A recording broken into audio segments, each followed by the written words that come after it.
নমস্কার প্রিয় বন্ধুরা, ঘরে বাইরের প্রথম ভিডিওতে আপনাদেরকে স্বাগত জানাই। এটি আমার চ্যানেলের প্রথম ভিডিও। অনেকদিন থেকেই করব ভাবছি, কিন্তু করা আর হয়ে উঠছে না। তো ভাবলাম আজকে করেই ফেলি। আজ 12ই মে। এমনিতেই সকাল থেকে আমার একটু চাপ ছিল আজকে কাজের, কেননা আজকে আমার একটি রিসেপশন সাজানো ছিল। তো সকালবেলায় ছাদে গিয়ে প্রথমে গাছগুলোয় জল দিয়ে দিলাম। এটা আমাদের বাড়ির আম গাছ, দেখুন কেমন আম হয়েছে। নিচে নেমে এসে আমার মেয়ে, একমাত্র মেয়ে অম্বির জন্য একটু দুধ কর্নফ্লেক্স করে দিলাম। তো ওকে এই খাবারটা ওর বাবাই খাইয়ে দিচ্ছে। এই দেখুন, নেরুমুন্ডিকে ওর বাবা দুধ কর্নফ্লেক্স খাইয়ে দিচ্ছে। এরপরে চলে যাব রান্নাঘরে। এটা যে পেস্টটা দেখছেন, এটা হলো ঝিঙাকে ছাল ছাড়িয়ে ভালো করে পেস্ট করে নেবেন। ঝিঙার নাম শুনলেই অনেকেই আমরা নাক ছিটকা দিই, ঝিঙা অনেকেই পছন্দ করে না। সেই জন্য ভাবলাম আজকে বানাচ্ছি যখন, তো রেসিপিটা আপনাদের সাথে শেয়ার করেই নিই। এইভাবে তেলের মধ্যে কালো জিরা, শুকনো লঙ্কা ফোড়ন দিয়ে পেঁয়াজ কুচিয়ে পেঁয়াজটাকে একটু ভালো করে লাল করে ভেজে নেবেন। আর আপনারা যদি রসুন পছন্দ করেন, চাইলে 2 কোয়া রসুনকে ছোট ছোট করে কেটে দিয়ে দেবেন।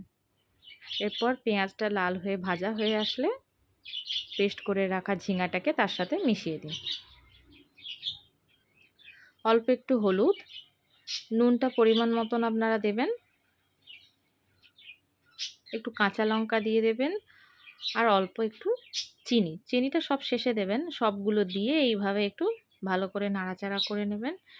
যতক্ষণ না গা মাখা হয়ে আসছে, ততক্ষণ এইভাবে কনস্ট্যান্ট নাড়তে থাকুন। যারা ঝিঙা খেতে অপছন্দ করেন, এই রেসিপিটা একদিন বানিয়ে খেয়েই দেখুন। এই যে ঠিক এই রকম গা থেকে এইভাবে তেল ছেড়ে আসলে জানবেন আপনার রান্না কমপ্লিট। আর এই যে আমাদের বাগানের আম, এবছর খুব একটা বেশি হয়নি এই গাছটিতে। এটা দেশি আম গাছ। এরপরে রান্না করে নেব একটু আম ডাল। যা গরম, একটু আম ডাল, একটু আমের টক, এগুলো হলে মনে হয় যেন প্রাণটা এলো।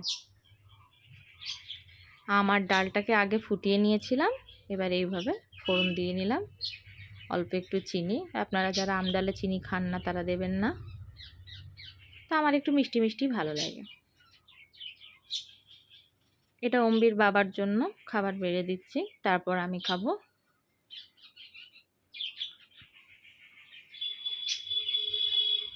আরেকটা যেটা রেসিপি ছিল চিংড়ি মাছ, সেটা আপনাদেরকে আরেকদিন শেখাবো। আজ আর তাড়াহুড়ায় হয়ে উঠলো না।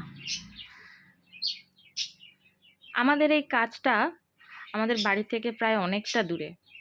জায়গাটার নামটা আমার ঠিক এক্স্যাক্টলি এই মুহূর্তে মনে পড়ছে না, মোটামুটি ঘাটাল সাইডে। তো আমরা নেমে পড়লাম ক্লায়েন্টের বাড়িতে। আমার সাথে অ্যাজ ইউজুয়াল যেমন টগরি থাকে, এই হচ্ছে আমাদের মিষ্টি ব্রাইড শ্বেতার থেকে আমি জেনে নেব যে ও ঠিক কী ধরনের মেকআপ চায়।